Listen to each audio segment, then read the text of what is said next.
Good evening, everybody. It is Wednesday the 9th, I believe, just about 20 after 11 at the time of recording.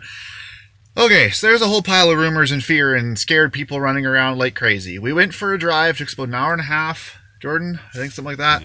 We went and drove all around the edges of the convoy that's embedded here down in downtown. It's huge.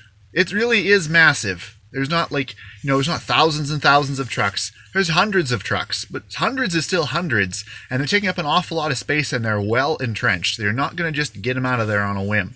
So the place is huge. It's not just going to pop out easy. My notes here. Oh, I missed that. Okay, so people are saying, yes, convoy is leaving. There's less trucks piled up in front of Parliament. True. A lot of the convoy, not a lot, portions of the convoy are switching out to slow rolls and mobile blockades. They're being based outside the city rather than being stuck in here, and so they're causing trouble in other parts of the city. They're a lot more difficult to deal with because you don't know where they're going to show up.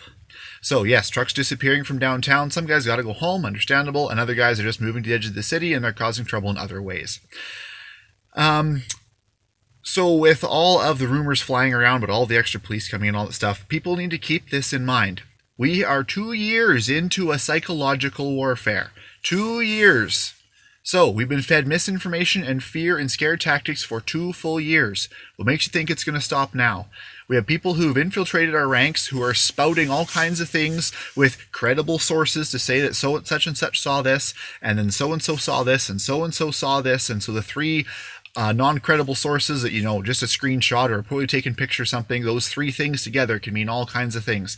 There may be an ounce of truth to it, but more likely than not, there is no truth to it. We were told that the military was going to be blocking the roads when we came in. We were told that the gas stations were going to be empty and locked up. We were told that all the cell towers would be down and the military was going to be blocking the roads. None of those have happened. Now, I've been told that riot police are coming and they're all going to come beat us up. They're going to arrest us all, haul us down to this location. They're going to tow all the trucks. Are you getting the point? Yes, there may be some validity. The police have arrested some people. They're causing a little bit of a hassle. They went and stole some They went and confiscated some firewood and a barbecue and stuff. They're causing little issues around the fringe, but they know that if they come in here en masse, start beating up people, hauling everybody off and arresting them and confiscating trucks and everything, they're going to start a worldwide riot because this is a peaceful protest. Judges have written things that we're allowed to be here. We're legally allowed to be here doing what we're doing. So yes, they might be bringing in a whole pile of officers to try to dislodge us. But it's not going to be a big violent problem. People aren't going to get hurt. They're probably not going to make too many arrests. They're not going to impound a whole bunch of trucks and try to confiscate property because they can't do it. They can't do it they're going to lose their face, and they legally can't do it. So, yes, there's probably going to be some stuff flying around. People need to calm down a little bit. Also, our leader yesterday, or one of our leaders, put up a TikTok saying we're all packing up and moving to Toronto. Well, guess how many of us went to Toronto? Exactly that many. Guess what Toronto did? They panicked and did a whole pile of things, blocked off streets and stuff, brought in a whole bunch more police. They panicked.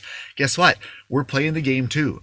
So the same person who caused that trouble last night, about the same time tonight, went and made some TikTok videos about some locations here and some theories what the police are going to do. There may be validity to it. We went and investigated the locations. Yes, they look just like he said they do. They're not nearly big enough to handle any of the capacity of what we have in the protest lodge in downtown here. So there may be some validity to it, but it's also possibly just another counter confusion operation from our leadership. They have a game plan. They're clever people too. They need to cause confusion in the enemy camp just like the enemy is trying to cause confusion in ours. So you really need to just try to focus on what you see happening and not all the speculation. If you focus on the speculation and fear, you're going to get scared, we're going to cower, we're going to run away, and they're going to win. We need to keep plant our noses, plant our feet. We're dug in. We know that we're on the right side of history. They're going to try and do things. Probably some people are going to have troubles. That's true. A couple people are going to have troubles, but they cannot take the entire protest and throw us all in jail and stuff. It is simply not feasible.